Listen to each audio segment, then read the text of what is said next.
All right, Yep. 3, 2, 1. Hi, this is William Ramsey. Welcome to William Ramsey Investigates. On tonight's show, I have a very special guest, a returning guest. His name is Vyzygoth. We talked on March 6th. I uploaded that, so fairly recently, about 2 weeks ago. And we're just going to follow up and talk about some of his experiences and some of the interesting personalities he interviewed and met. I know we talked about Dave McGowan on our former interview, so this is a part 2. And we're just going to also cover maybe some current events as well for about an hour. So, Vyzygoth, are you there? Yes, I am. Awesome. Nice talking to you again. No. Thanks for agreeing to join me. So maybe we can just kind of pick up where we left off and talk about your interesting. I know that you've come in contact with so many different types of people, and maybe we can just start use that as a starting point. Well, I tell you what, it's an icebreaker. You'll appreciate this. I don't know if you remember a character out there by the name of Stu Webb. I do, yes. You do? He's still around. Okay. Yeah, I think he's still around. I don't know. I mean, I don't go those ways anymore. I kind of pulled up the zip and all that stuff. But I had Stu on a couple of times, and this is when we're on the AM stations. And in the studio where Harry and I did the shows, we were kind of catty corner from one another. He was at a table. He had his pull down mic. I had mine. I had to run the board. Well, Stu goes into one of his colorful discourses, and he says, "Yeah." He goes, "One day," he goes, "I saw at the foot of my bed a 700-pound Baphomet with a bifurcated tail." And I looked across at Harry, and Harry looked at me, and we just dropped our heads like, "Oh Lord." Right. I mean, this is going out over the air too. It isn't like it's a podcast or anything like that, which goes out also. But I mean, this is, this goes out. You got no control over it. There's no editing it. I mean, Sure. It's live radio, and it's like, oh my goodness, here we are, brother, where art thou? But he was supposedly a whistleblower, right? Wasn't he supposedly like a CIA whistleblower or something like that? I tell you what, I like Stu. Something was going on there in the beginning. I think he was very honest and had something to deliver. But then afterwards, it got a little crazy. And, I don't want to bang on him.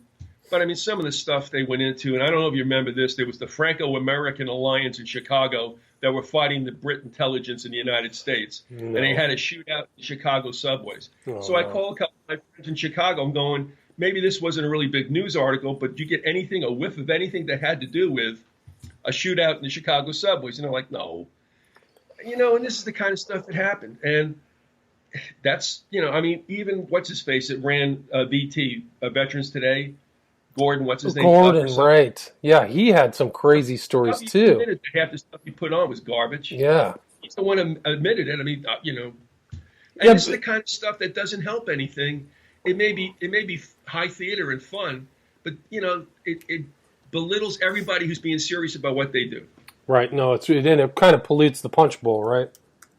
Yeah, but I will say, Stu steered me into a number of interviews that were good. That had to do with that one school in California, McMartin.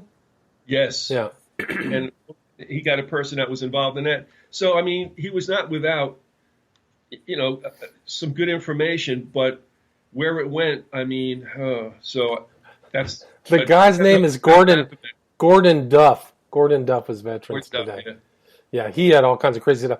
But do you see the recent FBI drop of McMartin material?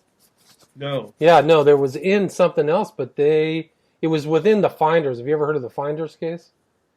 No. If I did, I've forgotten. Yeah, it was something that happened in Tallahassee. There was an arrest of 2 guys, and they had little kids in the car. They were like 8 or 9, and they were like savages, unwashed. But there was a drop of the FBI, and inside that drop was the McMartin, one-page McMartin file where they had topography of the entire McMartin preschool, which has now been, it's gone. It was basically plowed over. But they had the tunnels. Yeah. They had a pentagram on a piece of paper.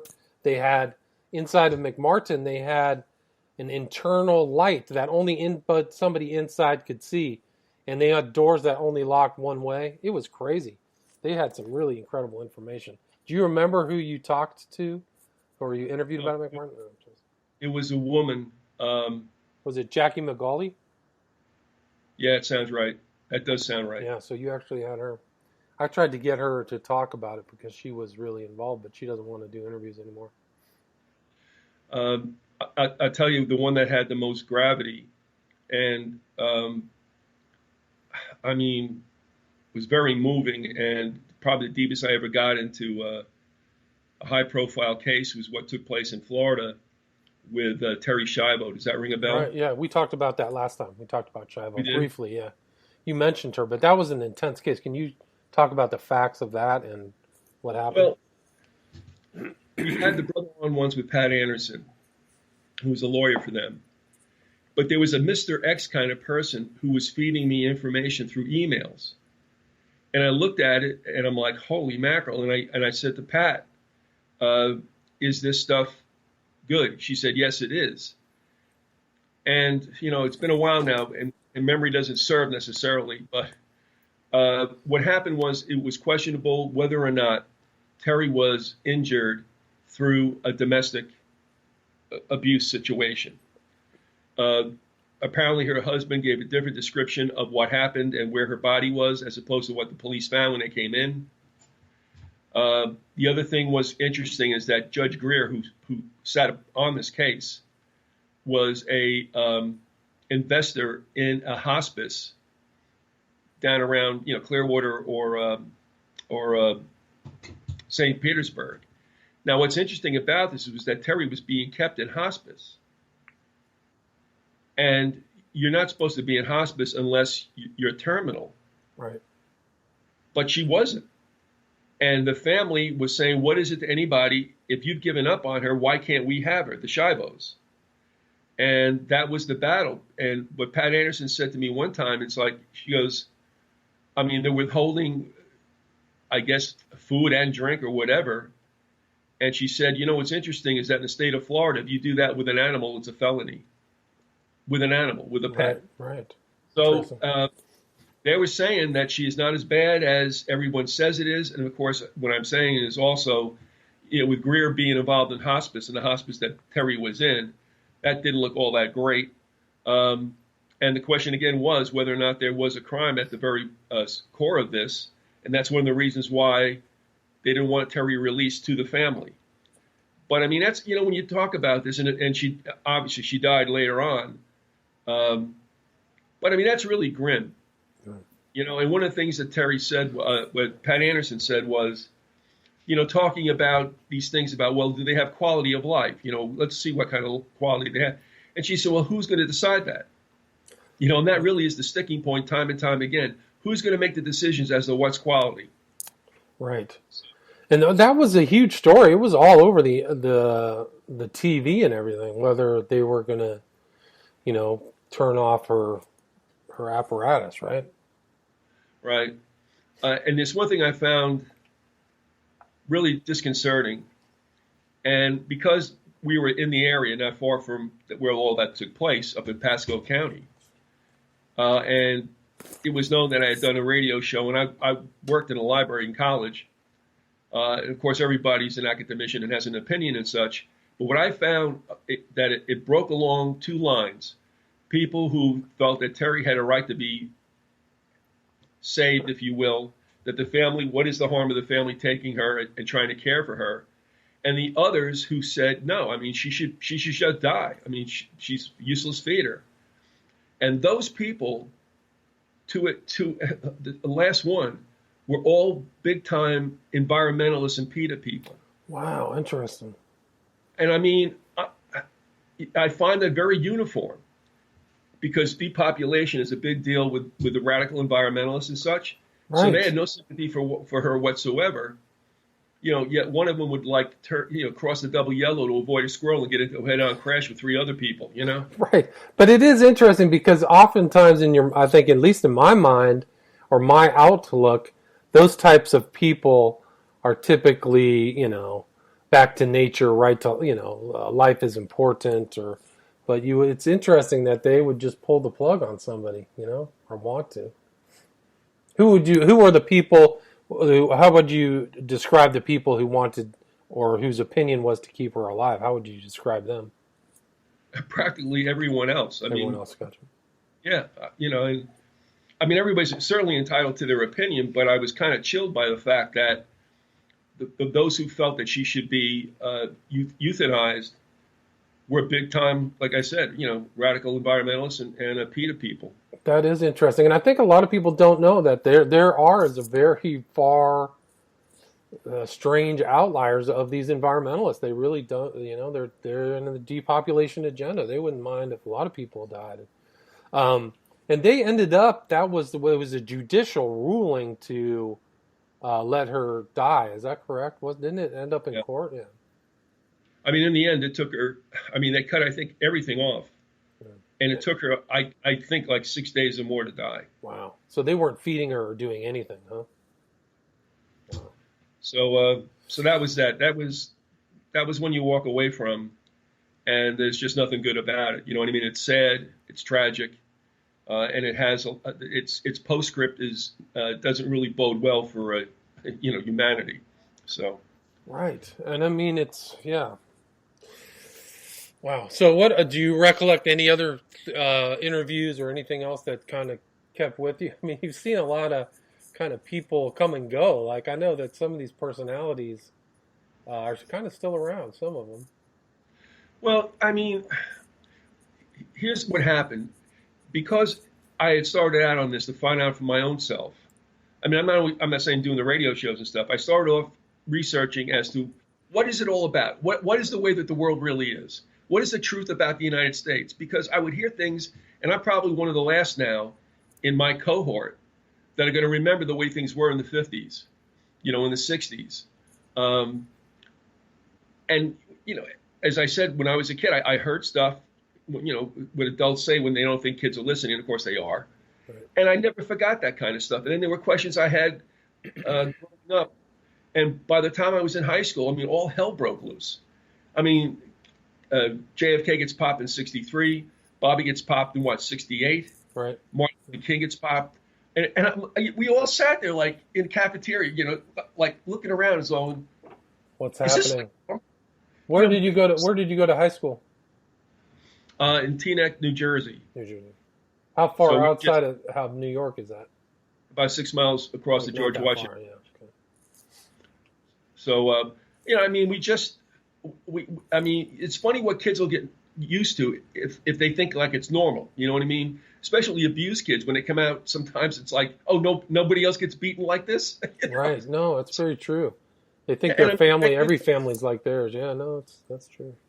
And I'm sure that's a coping mechanism, and God bless them that they have that to at least survive. And then they find out, no, it's not really like that, Johnny. Right. Anyway, with what I was doing, I was starting to realize that the Patriots and the two networks of note at that time, GCN and RBN, they had all these people coming on talking about the same thing, and it wasn't making sense. And one of the biggest things was, for instance, like I would hear people that would call into one of the shows and say, well, I try to use the Constitution as a defense. And the judge said, if I said it one more time, they'd hold me in contempt. And that made me curious. And when in history class, you'd ask the teachers, like, if people try to use money and influence to get something done, they would call that bribery. So what's the difference between that and lobbyists? Right. Structurally, it's the same. And, the teachers would be like, well, and it doesn't make sense. Even the Electoral College, and like, we don't really vote for the president directly. No. We have an Electoral College. Well, you got to understand. Well, no, I don't understand. I understand that it was birthed because apparently at that time people were not sophisticated or informed enough to vote. So they created electors. But that isn't the case. It hasn't been for Lord knows like a century, and we still have an Electoral College. Right. And of course, what's funny is, and then you realize in 2000 and 2004, when the election wasn't going the way it was supposed to, all of a sudden, in 2000 we had a recount in Florida, and in 2004 there was one in Ohio.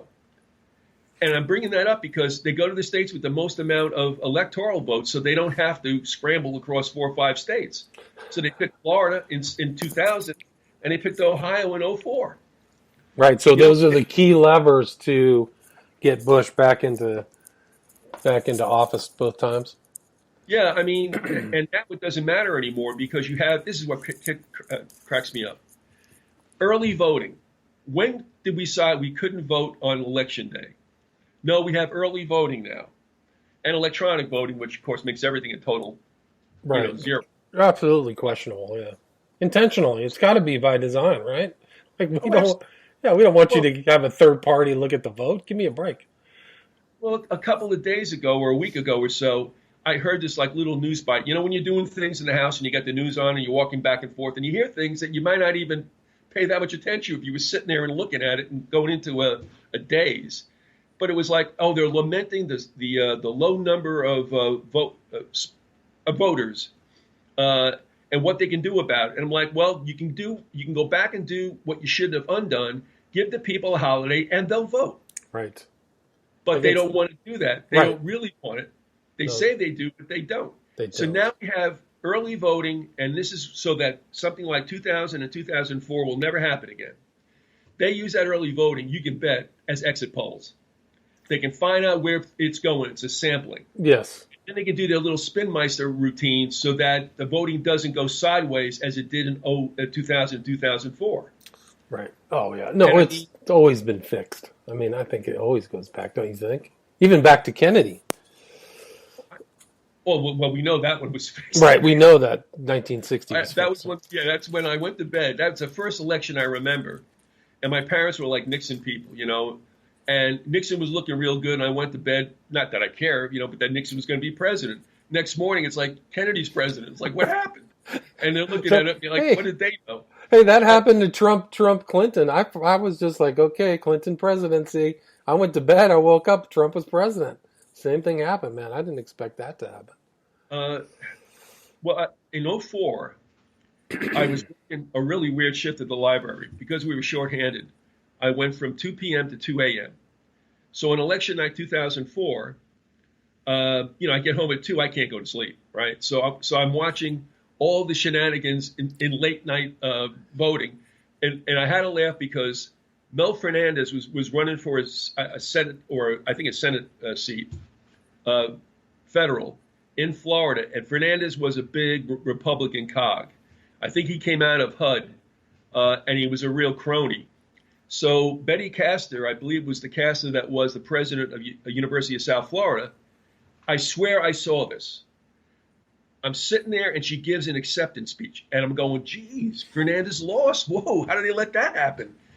Right? Okay, and the other thing is Arlen Specter's getting his ass kicked in Pennsylvania. Right. And I'm going, well, what do you know? Because after Specter did that magic bullet trip, you know what I mean, and sold that stink. Yeah. I mean, he was made for life. I mean, he's made never for gonna life. do anything. Made for life. Yes. So as the night goes on, it's like 6 a.m. now, and Mel Fernandez gives an acceptance speech. And I'm like, wait a minute, wasn't that Castor? I'm going, am I crazy? Well, I may be crazy, but didn't I see that? And then Arlen Specter comes from behind and wins in Pennsylvania. Going, that's more like it. Yeah, that's the good one. Have I ever told you my Arlen Specter story? That I was back. Well, here it comes. Back when I was working for John Clark, I don't know if you remember that interview I did with you, but I was delivering that addendum to the Star Report, right? So I did it. I carried all those things to all those offices. So I went into each office and held them out. So I had to go into Arlen Specter's office at the Senate building to go deliver it.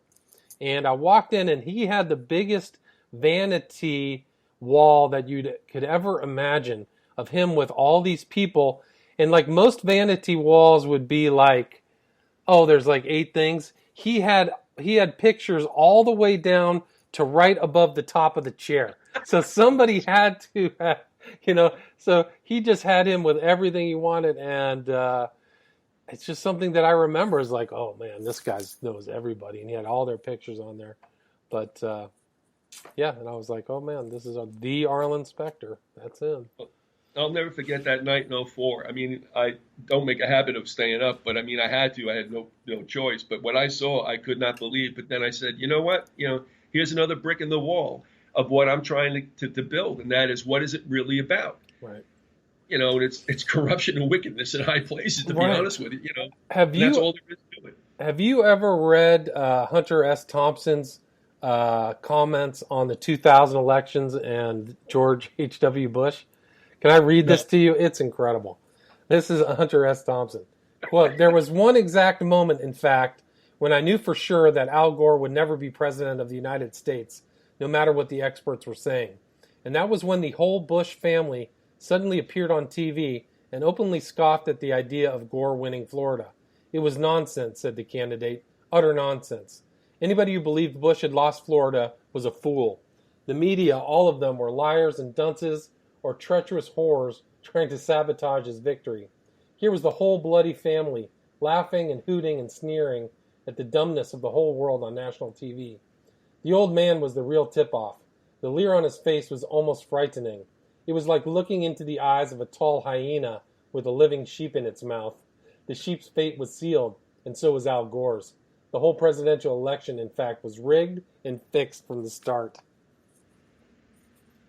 You know, he also wrote a really great book. I don't know if you've read it, but Fear and Loathing and the Campaign Trail, 1972. Yeah, no, I have not read that. I haven't read most of his stuff, unfortunately. Well, I tell you, I don't think he believed at that time, as most of us did. I mean, we didn't come out of the cradle thinking everything was rigged. But, I mean, he wrote just a really incisive book with a lot of humor in it. And I'll tell you what, even in the epigraphs he had at the beginning of certain chapters were really moving. And one of them was that "Be Angry at the Sun." That's where I found that poem. Oh, interesting. Oh, I didn't know that from Thompson. That's fascinating. And so, I mean, it was, if you get a chance, that book is not aged. And I think that's worth a read. I will. I'll take a look if I get a chance. But, you know, as I went through this whole radio thing, it was right around the time that I had done audios with you. And I'm thinking that's probably 04 through 06 or something like that. I found some stuff by someone that was called The Informer, and it looked really interesting. And I looked around and nobody had interviewed him. So I contacted him and I asked him if he'd be willing to come on and just break it down for all the research that he and his cohort, James Montgomery, did. And I told him, I said, you know what, I kind of understand now the way of the world, but the one thing I was hoping was that the United States was legit, top to bottom, and I found that it wasn't. Right, yeah. And I mean, you go right back to, and look at it this way. Like I said about we've been propagandized and believe we can't be propagandized. Everybody, I mean, the public school system, or any education from kindergarten through 12th grade, that is a powerful manipulation tool. Yes. And I mean, I'm not blaming the teachers because they went through the same thing, and so they got propagandized as well. And so you go through that, and I mean, it's tough to break. And I understand why people don't. I was just that kind of person. I was like, well, why? How come? And in fact, I'll tell you another thing, too. I had a guy on by the name of Rex Curry, who is a Tampa lawyer, and he has a website, rexcurry.net. That's Curry. And I did a number of shows with him about the origins of the Pledge of Allegiance, the salute, and what that was all about. And I swear the only reason why public education allowed the Bible in the schools was to forge a counterfeit amalgam of like God and country. God shed his grace on thee. Right. No, he didn't. And I mean, if you want to talk spirituality, God is no respecter of countries. He sees individuals. He doesn't see countries. There's no country that seeks after the Lord because there's no person that seeks after the Lord. So this bit about having the Bible in the school made that happen. Do you know how many evangelical Christians, and I say that because they're supposed to have read their Bibles, think that patriotism is commanded by God? All of them? You know, you can't. I mean, how can any self-respecting person who says they believe on Jesus Christ and his word, how can you look at a guy like Trump and believe he's born again? Are you kidding me? Well, I think that he does a good job of talking to them. I mean, those are his support base, so I think he caters to them for sure. But Without a doubt, but you can't erase the record of him and his deeds. I mean, to me, he acts like a drunk uncle. Nobody wants at Thanksgiving, but you have to invite him. I mean, he's not like, I mean, but to act like that much of a lout, I mean, how can anybody say, one, we want him as a president, and two, he's a Christian? I mean, when Jerry Falwell's out, yeah, some of them started to support him. I'm going, what are you doing? right. Hey, they And supported George W. Bush too. Oh my God, well, you know, he's not a I think Christian either. I think Christians think that GOP means God's own party. Well, You know that's what I mean? true. Yes, for some So strange Democrats and reason, Christians yes. Yeah. and it's funny too because I don't know if you allow me to do something here. Yeah, of course. All right, this to me speaks volumes, and it comes from Luke 4:5, and this is the time when the devil was tempting the Lord. And here it is. And the devil taking him taking him up into a high mountain, showed unto him all the kingdoms of the world in a moment of time. And the devil said unto him, all this power will I give thee, and the glory of them, for that is delivered unto me, and to whomsoever I will give it. If thou therefore will worship me, all shall be thine. Now, there's two things in here that are telling. One, the word kingdoms. I think Christians think that that's an archaic word and it only meant back then. But when they use the word kingdom, it meant government. It didn't mean the people. And when you take a look in like Strong's Concordance, and it's very interesting that the word kingdom means government. Interesting. So what he's saying is all the governments, and he showed them all in one time. That means past, now, and future. Now, if Satan is in control of them, and the Lord did not contradict him, did not refute him, because it's true, until an appointed time when the Lord will take care of things. So at that time, I mean, the devil's giving it to him, and it's straight. So here's what I'm saying. There's nobody good. I'm sorry, but there's nobody that's a born-again Christian or somebody who really believes on Jesus who's in public office. It is impossible. You go into a cesspool, you're going to get doo-doo on you, and that's all there is to it. So how in the world can you look at these people who profess to be Christians and are in government? It's in Satan's control. I mean, the only decent people I ever knew that were in a congressional or a senatorial seat, and I thought really were for real, lasted like one term because they couldn't take it. Yeah, no, there's very short termers. You get in and out real fast. Or if they buck the system, the party system is there to destroy, the nail that sticks up out of the headboard. You know, that's really what they do. They do it all the time. They can actually just destroy party members if they want to. They just don't give them any money and run something against them. There's all kinds of techniques they got. I mean, you get told this is the way it is, bub, and if you don't play ball, you're gone. Yeah. You know, you're going to be ostracized, and you're just going to go back home. Yeah, well, it's a sweet job. You should see how many resignations there are in Congress. Like, I just decided to go home and be with my family. Yeah, right. Yeah, sure. It's a cush job. You get paid like $187,000 a year.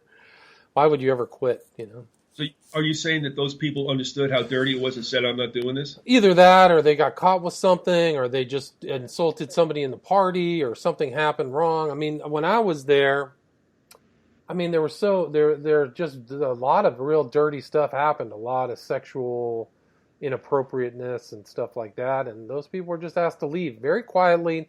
There was no fanfare. There was no report in any media. They just decided to leave for one reason or another. Because somebody, either the party or somebody in the ethics thing said, we got stuff on you. We can either prosecute you or you can quit. You know, or we can have a hearing or you can quit. And so they just quit. In some instances. But there's also instances where, just like you said, you really go after the Federal Reserve, you're a goner. There's very few people who said certain things and survived very long, you know. I'm surprised that the Rand Paul and Ron Paul have survived so long with their criticism of the Federal Reserve. So. Yeah, but it's funny because Ron Paul wasn't going anywhere. He would win his seat time and time again, but they just let him hang around because he wasn't doing anything. Well, true. He never mounted any kind of campaign.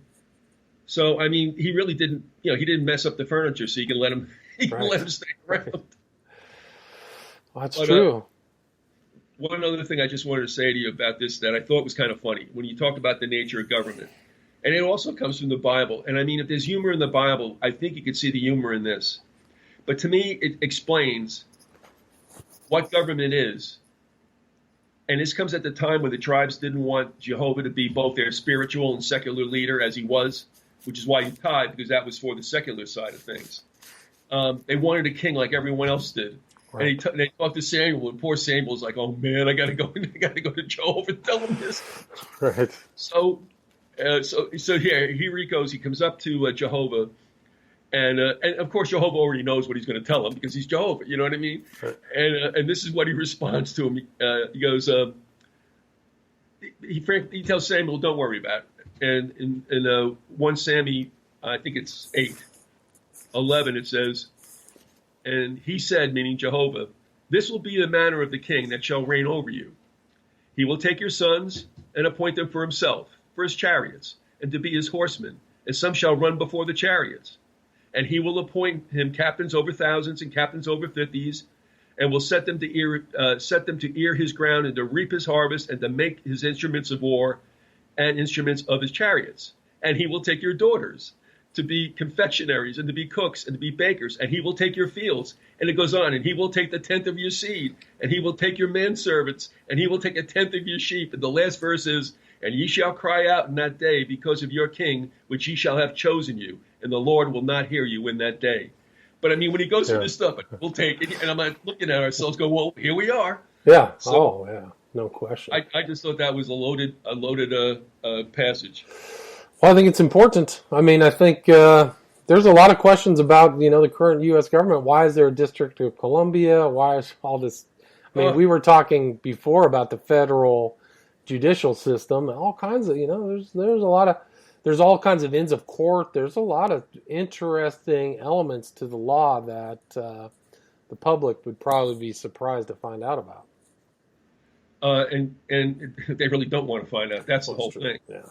If you actually, and you probably have gotten a chance to talk to people you're not really sure about, but you find that there's maybe a time for it, and you go in it meekly, and you realize that they've been thinking pretty much the same thing, but then when they get too close to the fire, it's like, oh no, no. I remember Randy Morgan's years ago had one of the best sayings I ever heard, and he goes, "People love to be beguiled." There you go. That's right. That's really true. One time. Still true. Still true. So with the Informer, we started to do a number of shows that got deeper and deeper into the nature of government, and he had it with documentation, and really what it was from the very beginning. Even our founding fathers were anything but patriarchal, if you know what I mean. I mean, Jefferson's got to be the biggest hypocrite that ever hit the streets. Who else would have the temerity to go ahead and make his own Bible? Right. Good point. Yeah, he excised all kinds of important passages. Anything having to do with miracles was taken out, right? I'm gonna bet that he's in a dirt room. Yeah. But it's the same thing with Washington and them. And then Gordon Comstock and Eric the blacksmith got involved in going down other tributaries. Gordon did a lot of stuff that Gustav Myers wrote. Eric went into the Anti-Federalist papers. Nobody even knows it was an Anti-Federalist group who were warning about the Constitution. And that's one of the things I remember talking to I-Man and saying that there were a number of the founders, if you will, guys like Patrick Henry and such, that didn't think it was a good idea, but signed on anyway. And I said to him one time, I said, I-Man, if they knew it, why in the world did they sign it? He goes, because above all else, they were lawyers. And there you go.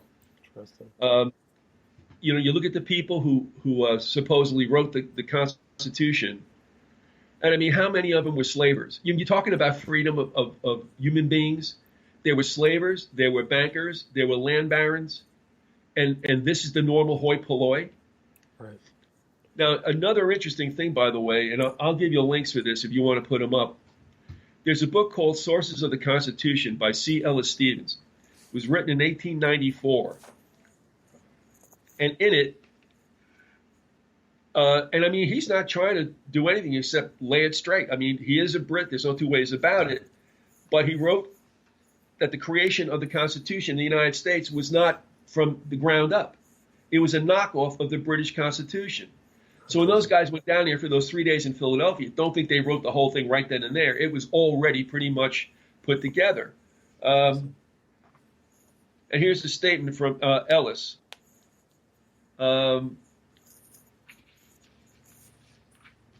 As I go through my notes. All right, here we go. An assembly could hardly have been convened in the United Kingdom more English as to race and political training than that made up of the 53 delegates who composed the Federal Convention. And it says, but it is beginning to be realized that the Constitution of the United States, though possessing elements of novelty, is not, after all, the new creation that this idea would imply. It is not, properly speaking, the original composition of one body of men, nor the outcome of one definite epoch. It is more and better than that. It does not stand in historical isolation, free of antecedents. It rests upon very old principles, principles laboriously worked out by long ages of constitutional struggle. The other thing is this, and you are a lawyer, right? Yeah. Is not our whole system of law based on English civil code? Yeah, it's common law, right? Right. So why would not? I mean, it would follow then if we were going to take a governing document, we stayed with what we came with, and that was what the Brits had done. Yeah, we're still based upon all the British stuff, British material, common law. It all goes back to that. Precedent, all that stuff. Yeah, I mean, but Americans don't get taught that. They don't get taught what you just said about the predicates to the Constitution, the old world predicates, or what they fought for in England. They don't ever hear that. They just hear. But isn't it because we have our culture, our history has nearly deified the founders? Yes, no question. And along with that comes, they're such great men. They sat down and they knocked out the Constitution in 3 days. Right. Well, they're our founding fathers, right? That's the means they're capital F, capital F. But here's the greater insult. Nobody appointed them to go down. There was no vote to send them down there. They just did it. Now, some say they were appointed by their governors and all that of the states. Okay, fine. But the point is the people had nothing to do with who went down there. However, they were told that they were going down there to tweak the Articles of Confederation. All right? Not supplant it with the Constitution. Now, even if the Articles of Confederation weren't going to be doable in time to come, you still don't lie to the populace. You don't tell them you're going to do one thing and do completely something else, and that's what they did. And that spawned a whole bunch of revolts and protests around the country because most of the colonists who fought for the Federal Army did it because of the notion that they were going to have separate states. It would have been more like a Swiss canton situation.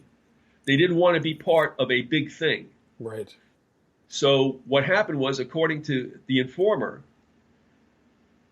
the Brits funded the colonies. They did. They put up the money, starter money, and they wanted their return. And they frankly told the founders, who had businesses over in England and elsewhere, and they were told that things are going to get really rough for them if they didn't go ahead and corral the 13 states, because England was not in any way, shape, or form going to chase after 13 different entities to get their money. So they told them, you better do something about it or we'll come over and this time be really serious. So they created the Constitution foremost to federate the 13 states. So what are the colonists who were these new citizens of the United States who fought for not what they had back in England, didn't want that or what their fathers had. Right. They got turned around and they got screwed right away. They didn't want a federal government and they got one. And later on, they didn't want a federal bank and they got one. Right. And so you had all these rebellions that popped up. And I guess the most famous of them all is the Shea Rebellion in Massachusetts. And then it gets even better. When these guys come home from the army and now have to make something out of their farms, which they haven't been near for who knows how long, they get told, hey, you owe taxes. They're like, what are you kidding me? We were busy fighting for you. And he's like, sorry, but you owe. And then he started foreclosing. This is the new country. You know, the bastion of freedom in a new way. And this is what happened right out of the chute.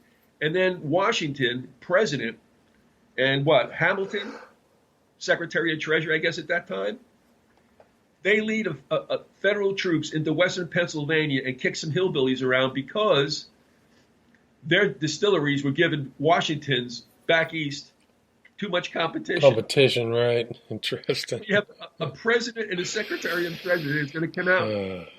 I mean, are you kidding me? But this is the way it started off, and it's never really changed.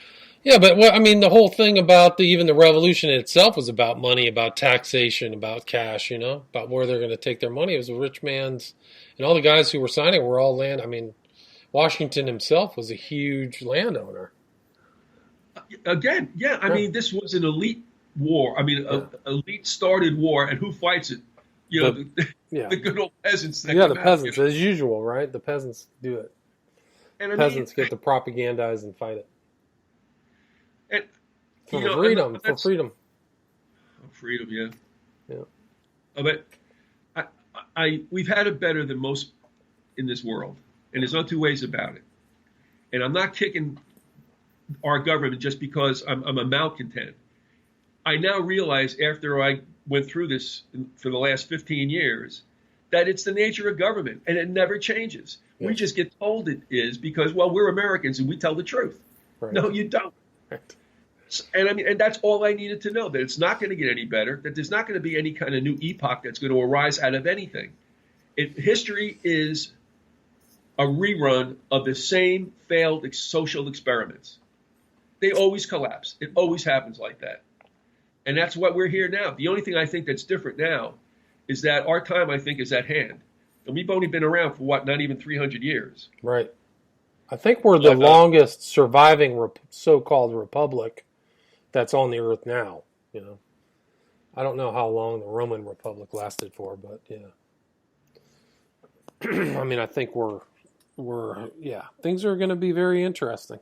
I mean, we were talking in the pre-show about what's happening these days around the country, and you made a reference to a book I wasn't aware of by Isaac Asimov. What was the name of the book again? No, it's a short story that you can find online entitled The Winnowing. The Winnowing. And how many pages is it? Like, how short of a short story? Oh, it's a short. Oh, okay.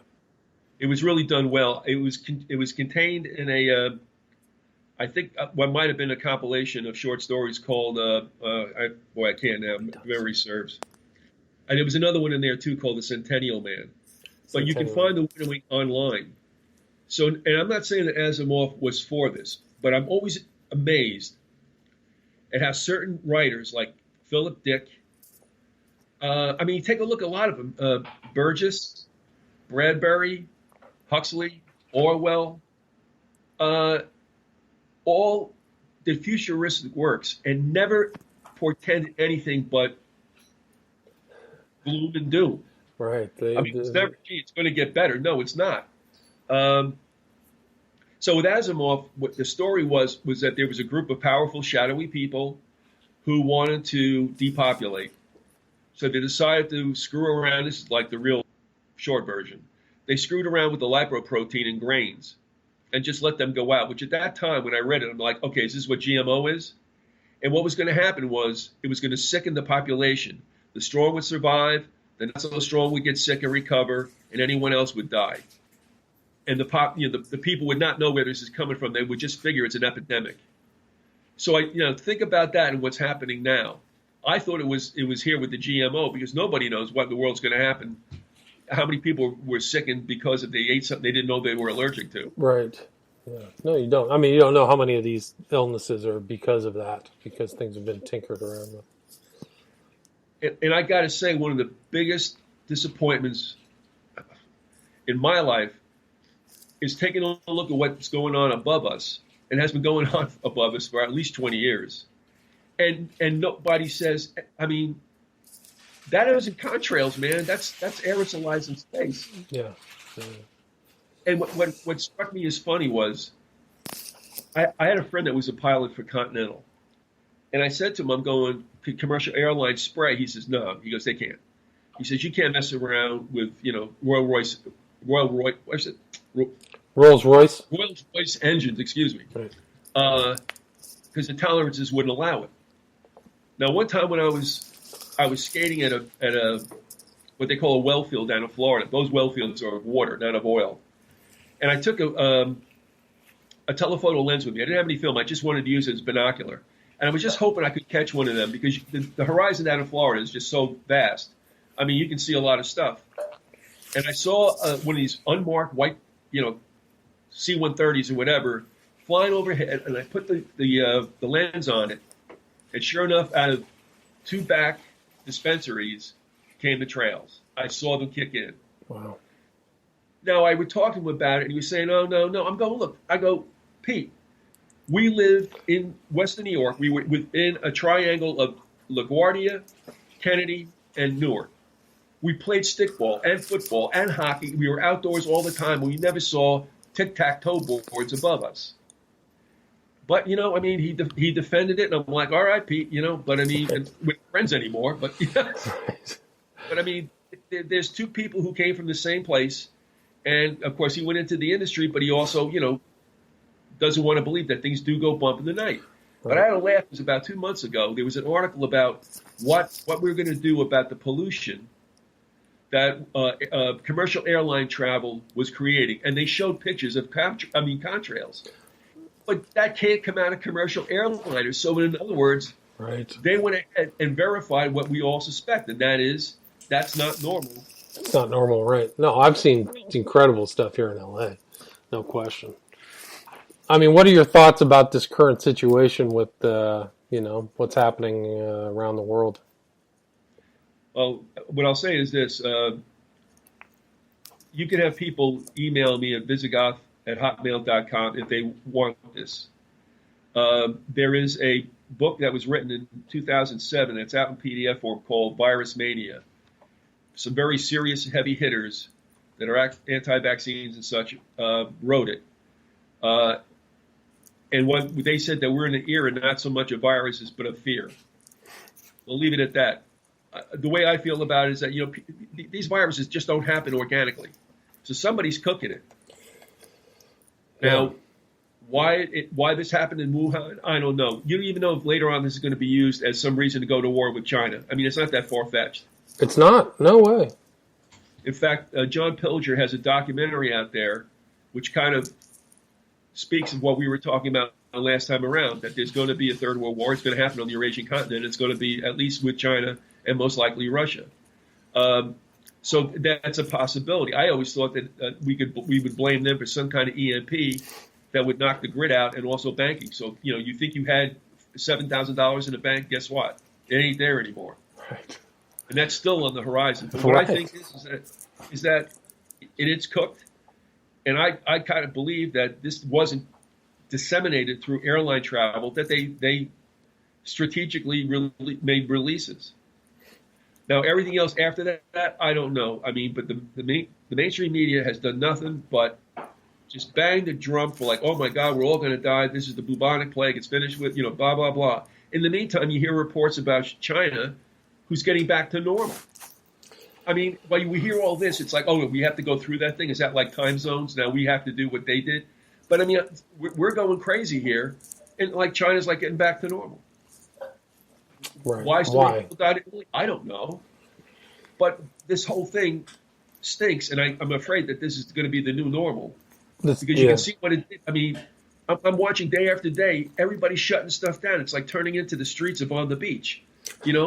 Desolate streets with papers blown in the wind. Yeah, no, it's so there's some surreal feelings here in LA, no question. I mean, it's used to just be bumper to bumper traffic. So if you can do that, yeah. Well, I mean, if you can stop a country like that, I mean, who needs domestic terrorism anymore?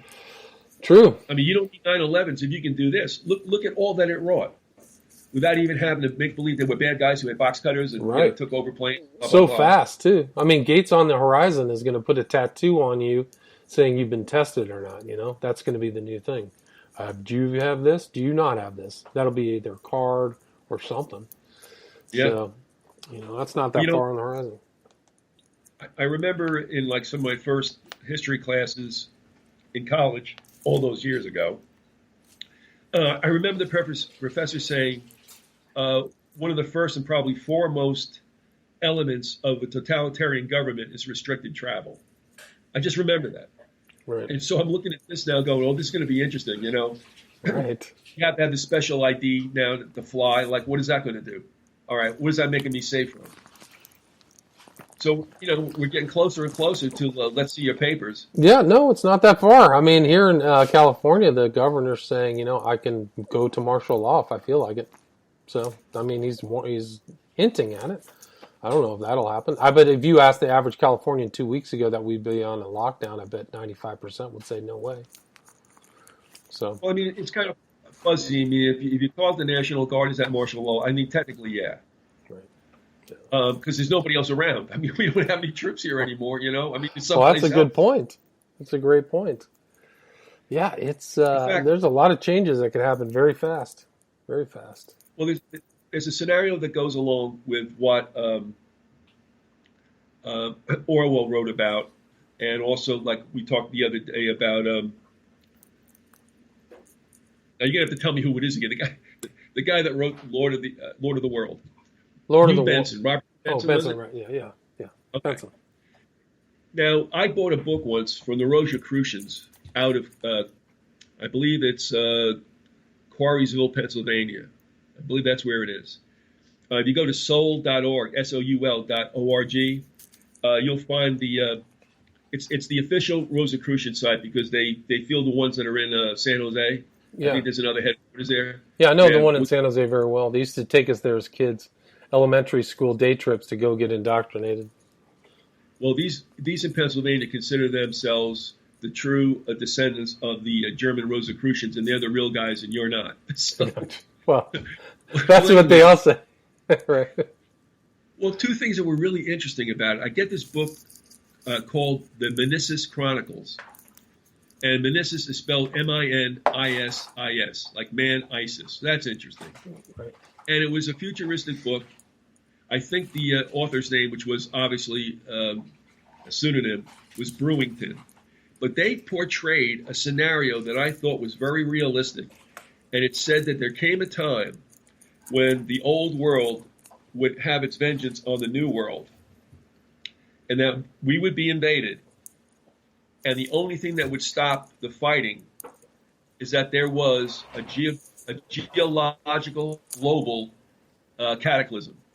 So that places that were high were now made low, places that were low were now made high, and the invading armies would had to return to their own homelands. And I'm looking at that and I'm saying, you know what? And the reason also was because there was nobody here. All our troops were elsewhere. Interesting. So I looked at that and that always stuck with me.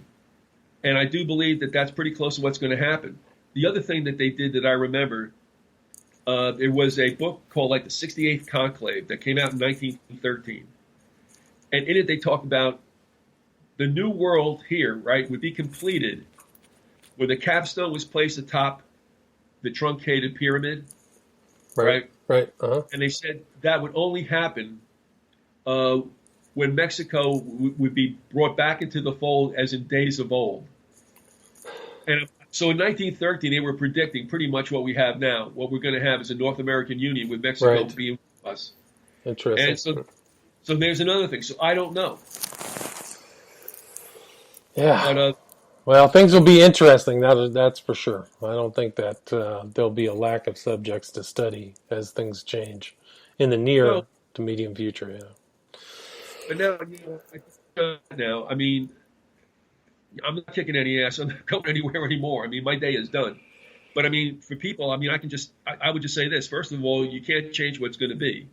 Again, if you were in Poland in 1936 and were a 6-year-old kid, what a bummer when the Gustafs came in. You know what I mean? Yeah, no kidding, huh? You can't. Yeah, I mean, it's the luck of the draw. You can't ask why. I mean, that's the way it is. And I think we're coming to an era that's not going to be very pleasant, and there's nothing you can do to change it. But I would say this: there are two things I definitely would want to protect in the times that come, and that's my health and my money. And that's about all you can do, because I'm still going to hang on to cash, because God knows what's going to happen one day when you wake up and you realize that the grid burnt all your computerized money. Right. I mean, Well, the Chinese are making runs on banks already, so I mean, it's not outside of the realm of possibility that your banking won't work. So, but we're Vyzygoth. We are at 55 minutes. Is there anything else that you'd like to add, or anything else you want to bookend this with? hey, you want to give me another 55 minutes? But We no, could. it's all right. Everything's fine. We I mean, could. I got to say, you got to live your lives no matter what. But there are things Right. you can do. One of them, obviously, in this day and age, keep your health. I mean, I stay away from vaccinations, and anybody who wants to do such. I really don't go to the doctor at all unless I really have to. I mean, I mean, if I want to get sick, I'll go to a doctor's office. That's pretty Right. much what it looks Well, to me. good And point. I want anybody, I mean, I'm trying to make it through life without a surgery. I think that would be something worthy of pursuit. So, Would agree with that as well. Would agree with that as well. Then you said your email was vyzygoth@hotmail.com? yeah, It's you have that VYZYGOT. Yeah, I have that. right. If somebody wants to get in contact with you or see what kind of books you could send them, that's probably the best way to do it. Yeah, I'll give you the links. But if they are interested in seeing that, Oh, no, put the links. um, I'll put them on the show. I put the links from the last interview on YouTube, so I can put it on this one for sure. But anyway, so anyway, I appreciate this time. I appreciate you as well. I Uh, appreciate your time, and I'm glad we had this little follow up. You can share all that knowledge you accrued over all that time. It's I think it's helpful to the people out there, out in podcast land. It's evergreen, so somebody can find it 2-3 years from now, whatever. yeah, and I mean, for me, it was a journey accomplished. I wish I had found something different. It was not a pleasant thing. I wasn't looking for it. I don't, I don't revel in chaos. But what it is what it is, and that's why I'm saying. I mean, my feeling is the only way out is up. I mean, the cavalry ain't coming, but Jesus is there. So, Awesome. That's a perfect way to end it. Again, Vyzygoth, internet legend. Thanks so much, man. thank you. All right, take care.